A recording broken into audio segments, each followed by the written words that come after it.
বরিশালে শিক্ষার্থী লাঞ্ছিতের জেরে শ্রমিকদের সঙ্গে সংঘর্ষের ঘটনা ঘটেছে। প্রতিবাদে কয়েকটি গাড়ি ভাঙচুর সহ সড়ক অবরোধ করে রেখেছে শিক্ষার্থীরা। এ নিয়ে আরো জানাতে সরাসরি যুক্ত হচ্ছেন সহকর্মী শাকিল মাহমুদ। শাকিল, কি কারণে শ্রমিকদের সঙ্গে ছাত্রদের সংঘর্ষ ঘটে, বর্তমান পরিস্থিতি জানাবেন আমাদের।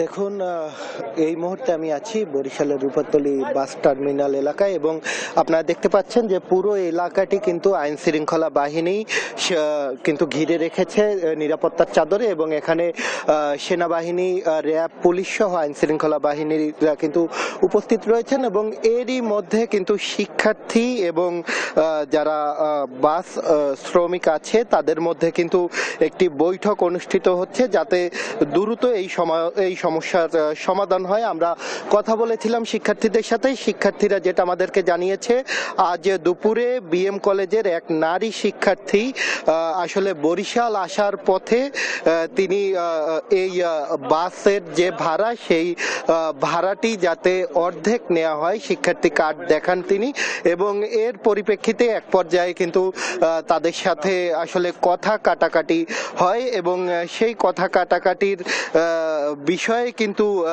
এখানের যা সেই অন্যান্য যে শিক্ষার্থী যারা আছে বিএম কলেজের, তারা এই রূপাতলীতে আসে এবং এই বিষয়ে যখন বাস শ্রমিক আছে তাদের কাছে এই বিষয়ে জানতে চাওয়া হয় এবং যখন জানতে চাওয়া হয় তখন আসলে বাস শ্রমিকরা সেই শিক্ষার্থীদেরকে মারধর করেছে বলে কিন্তু অভিযোগ করেছে শিক্ষার্থীরা এবং এরই পরিপ্রেক্ষিতে আজকে সন্ধ্যায় কিন্তু পর থেকে এইখানে এই সড়ক অবরোধ করে রাখা হয়েছে। এর ফলে কিন্তু বরিশাল খুলনা যে রুট আছে এই রুটে কিন্তু এই বাস চলাচল বন্ধ আছে। এর পাশাপাশি যাত্রীরাও কিন্তু ভোগান্তিতে পড়েছে। তবে দ্রুত আসলে এই বিষয়ের সমাধান হবে বলে কিন্তু আমরা জানতে পেরেছি। এরই মধ্যে কিন্তু বরিশাল বিএম কলেজের যিনি অধ্যক্ষ আছে তিনি এরই মধ্যে এখানে এসে উপস্থিত হয়েছেন এবং শিক্ষার্থীদের নিয়ে বাস মালিক সমিতির যে নেতারা আছে তাদের সাথে এরই মধ্যে বৈঠকে বসেছেন।